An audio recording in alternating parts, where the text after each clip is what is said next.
what's up sa inyo mga kapengyo? At today meron na naman tayong napakainit na babasahin galing dito kay Gasol, kay Phoebus mga kapengyo, no, na kung saan binebenta nga niya ang Tambay Cup for the for the cancer, no, kumbaga for cause, no, na kung saan may nagkaroon na raw siya na taong malapit sa kanya na nagkaroon ng cancer at parang itutulong ata ito. Naniniwala ba kayo sa pakana ni Gasol ni Phoebus na ganito? So okay na sana itong si Phoebus no, at talaga lagi ko napapanood to sa pangil.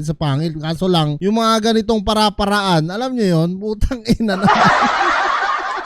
At tara mga kapengyo, wag na natin matagalin at basahin na natin to, no? Action para sa dalawang taong malapit sa akin na may karamdaman, cancer. Alright? Tambay Cup version 18, 01 to 200, no? Kumbaga ito yung unang nakakuha ni Phoebus na over 200, no? So talagang siya nga ang nakakap nito, no? Tong Tambay Cup na to. Nabili ko to ng 150k peso. So kumbaga parang nabili niya siguro sa reseller to, no? Ngayon, umpisaan natin ang action sa halagang 2k pesos. Ito yung price na pagbili ng reseller kay Idol Pio Balbuena. Comment ka para sa presyo na ibibid mo. Uulitin ko, walang mapupuntang pera sa akin dito para sa malapit na tao sa akin na may cancer. Bidding end tomorrow, October 2, 2024, 5 PM Wednesday. Highest bidder na mag-comment at legit na bibili before 5 PM tomorrow ang makakakuha. Wow! Putang ina!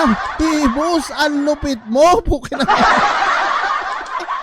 Putang ina, ang yaman mo na, tol. Kung tutuusin, pwede mo naman tulungan yan kaibigan mo na may cancer, or i-post mo na lang, no, ihingi natin ng tulong dito, no, wala naman problema yan. Meron naman mababait ang puso at lalong-lalo na kilala ka naman sa social media, siguradong sigurado ako mga kapengyo na matutulungan, no, at maraming tutulong kahit pa 10-10 piso, 20, 50, kung ilan yung followers na naniniwala sa'yo, siguradong tutulong, lalong-lalo na yung mga OFW natin at yung mga ibang may kaya sa buhay. Bakit naman hindi tutulungan? Kaysa naman makihype ka dito, ibenta mo yung version na 80 ni Pio ng halaga 150k para lang talagang lumobo, no? Lumobo. Ibig sabihin, mabili talaga ng ganung presyo.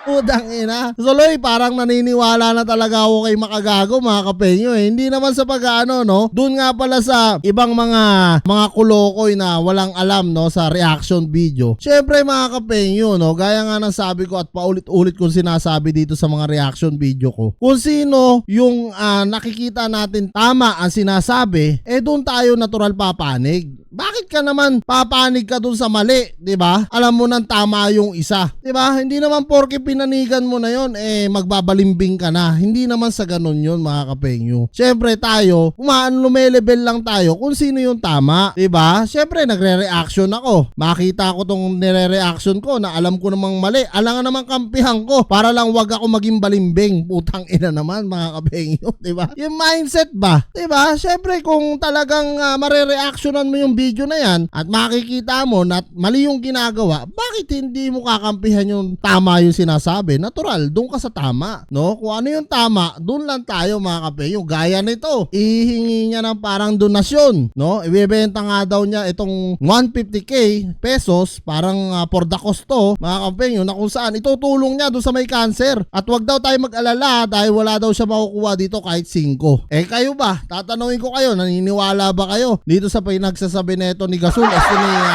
Phoebus? Okay na sana yung PSP nito, napapanood ko, successful, maganda naman kahit kinakalaban nila yung flip top. Pero pagdating sa ganito mga kapengyo, no, wag tayo maniwala. Okay na sana kung hiningi niya ng tulong yung dalawang kaibigan niya na malapit nga daw sa kanya. Much better pa yon mga kapengyo. Baka nakatulong kahit ako, baka nakatulong pa ako, baka nakapag-send ka agad ako ng GCash. Kasi kung ipopost niya yun at nakita ko na talagang paniwala na may cancer talaga, why not, diba? Syempre pagtulong mga kapengyo, syempre, 'di ba? Kabawasan ng kasalanan 'yan na pag tumutulong tayo mga kapengyo, importante 'yan. So ayan mga kapengyo, ano nga masasabi nyo dito sa update nga na ito ni Gasol mga kapengyo, ni Phoebus pala. Comment nyo na lang down below na mga kapengyo at lahat po yan mabasa ko. Kita-kita lang tayo sa mga susunod kong vlog.